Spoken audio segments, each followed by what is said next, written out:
Everyone, it's Donna here, and I am back with a flip through of the first of many journals that I'm going to be offering in the next few weeks. This one was made from a book I had, McGuffey's First Eclectic Reader. It measures 4 3/4 inches by 7.5 inches, and it has a 2 1/4 inch spine. I obviously had to replace the spine of it because it was nowhere near thick enough for the pages. I started off with, this is just some muslin, coffee dyed muslin, holding it closed. I actually started off with 3 signatures, and I had to pare it down to 2 because it was getting too chunky.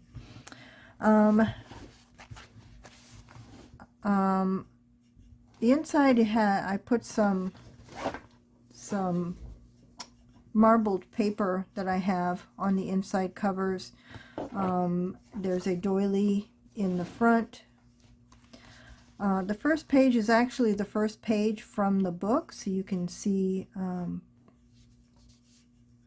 the first page. And the original printing of this book was in 1879, but this printing was from 1920, so this book is from 1920. A lot of the digitals I used in here are from Cheryl Francis Art. This is one of them. I love her artwork. I will put a link to her Etsy shop down below. She's got some wonderful digitals. This page, this is a flip up. You can journal in here, you can journal on the back side, and tucked inside of it I have my note from the bookmaker, so you can, it tells what this journal is about and how you could possibly use it.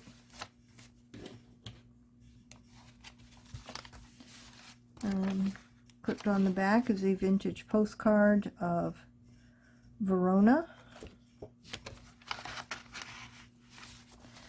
A page from the 1700s book that I have. Here is the fortune cookie in this journal. All of my decorated journals have a little fortune. This opens up and flips down, and there's a fortune in there. There's lots of places for journaling in here. I always like to, it's called a journal, so I always like to leave journaling space. This flips back, and there's a tag in here. Pretty little girl with her dolly.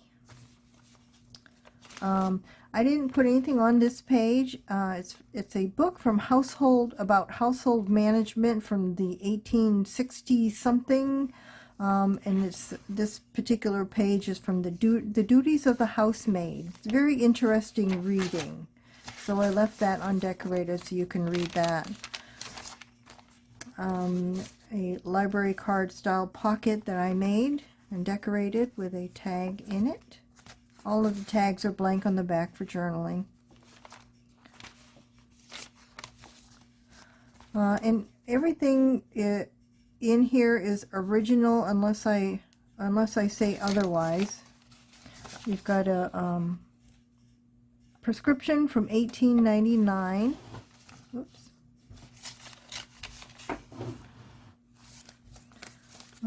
An invoice from 1924.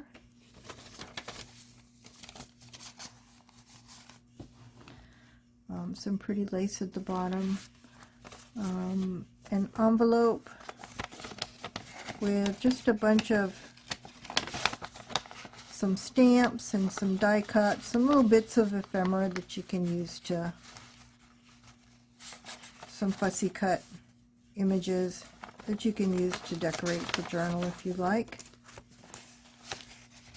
And this is a tag that opens up, and it opens up more, so you can journal all over the inside. You can journal on that side, and you can also journal on that side. So it looks like a regular journal inside. I got that idea from, I've been following, I think her name is Haiti at Inked Paper Art. She's doing 365 days of journal ideas, so I've been getting lots of ideas from her. If I remember, I'll put a link to her channel down below as well. She also has live sales and Craft With Me, so I just recently discovered her channel. This is a page from a Boy Scout manual from, it was the early 1900s. I want to say 1917, something like that. A tag that I made with just collaged different laces. And a couple of images, some etchings from a book, a vintage book that I have.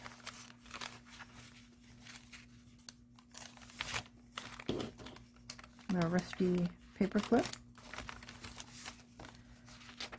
And this is from that same duties of household management, duties of the maid of all work. That sounds like an important position, doesn't it? This is an altered paper clip, and in it is a page from one of my 1700s books and a vintage baby card. Isn't that cute? This is actually one of my baby cards. You can open it up and journal inside.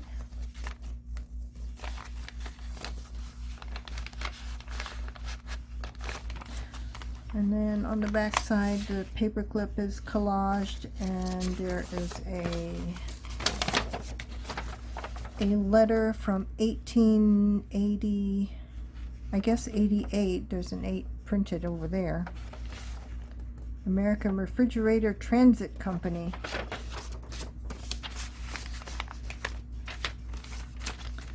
I've got a fabric flip with some Quaker lace and Tim Holtz fabric. You can journal underneath. And some laces at the top and a little dangle. See if I can get it to lay right. There. With some fabric, some lace, and a little tag that says "Be Amazed." It's a page from one of my butterfly books, actually Moths, I think this one was. And you can journal underneath. Cheryl Francis art page there. Same thing there. Cheryl Francis. In the back side of the book page from the reader.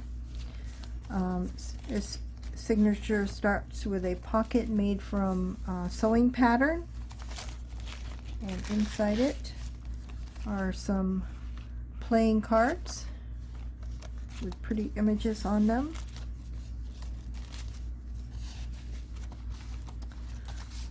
This tuck spot has a transparency that I kind of collaged some lace and paper and dried flour from my backyard, and that's on to some embossed paper. Over here are just a couple of journaling cards. I love this image. I use this a lot. Her hat actually has a bird, a stuffed bird on it. It's amazing what the fashion was like back then. This is a die cut envelope with transparency behind this, and in it is a collaged tag with some embossing or texture paste on it. And this is on a German book from the early 1900s, I believe that one is from. This page was out of a vintage photo album, actually one of my parents' photo albums, and it had this really cool paper in it. So I said, I gotta put that in a journal. Humorous Almanac from 1877. Here's another one of those etchings. It's on a paper bag, and inside it is a S&H green stamp book. Okay, who of you remembers S&H green stamps?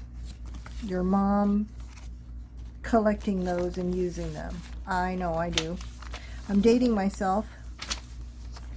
I've got a tag here, or a tuck spot with this lady is peeking from behind this window. And then it also has a tag coming out of the bottom as well. And this is on a appointment book from 1946. Shorthand manual page, glassine envelope that's been covered with lace. Just a couple of little tags, collage tags tucked in there. Tall skinny tags. And that's on a poetry book.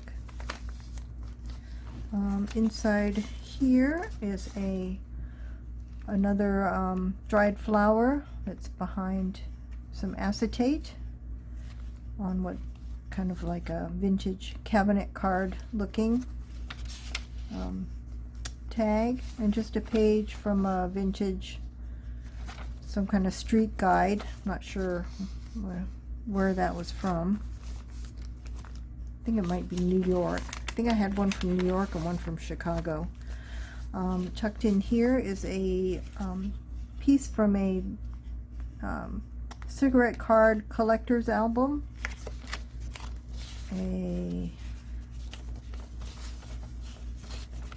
Not sure what this is, but it's from 1861. Yeah, 1861.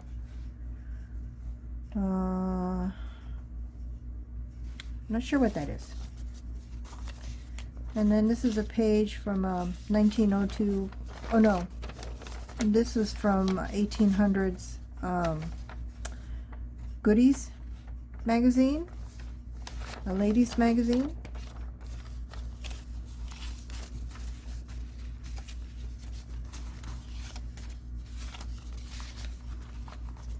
I just have that paper clipped in so it doesn't flop around. Poetry book, shorthand, journaling space. And the back side of that paper bag, and in it is a little record book with extra pages for journaling. A little eco-dyed piece of paper there. And this is also a tuck spot. I don't have anything in there. If I remember, I'll try to put some little goodies in there. On the back side of all of those pages. This is a little fold down with journaling space there. And then in it is a lace covered journaling card with coffee dyed back. All my antique laces. More journaling spot on coffee dyed paper with a plastic doily. There's a lot going on in this page, lots of tuck spots. You've got big one, a big tag in the back. There's a couple of smaller tags here. Here is a original cabinet card. Cousin Mabel. I think I'm going to name this journal Mabel. I try to name all of my journals, and that just decided it because I've got Cousin Mabel in there. I just recently, I've been exploring the antique stores around my new home here, and I just recently bought a Victorian photo album with a whole bunch of cabinet cards in it. So all of my journals are going to have original cabinet cards in them. I think there was like 50 cabinet cards in it. And this is just a little, this is an experiment with wax paper, I think, with just a little collage in it. Oh, and there's also another tuck spot over here with a tag. And in the back, there's a big tag, and I forgot to put my handmade by, So I'll put that in here before it goes to its new home. And in the back is a larger cabinet card. This one doesn't say who it is, but it's on thick paper, so you can use it kind of as a writing board, so you don't, you know, write on bumpy things. You can, oh, well, you probably don't want to write on her face. There you go. You can write, use it to write. So this is Mabel. I've decided on her name. If she is for sale, still for sale when you see this video, the purchase information will be down below in the description box. And stay tuned for more journals coming up as soon as I can find what I need to ship them in. So that's it for now. Bye for now, and thank you for watching. Please subscribe and hit the like button if you like this content. Bye for now.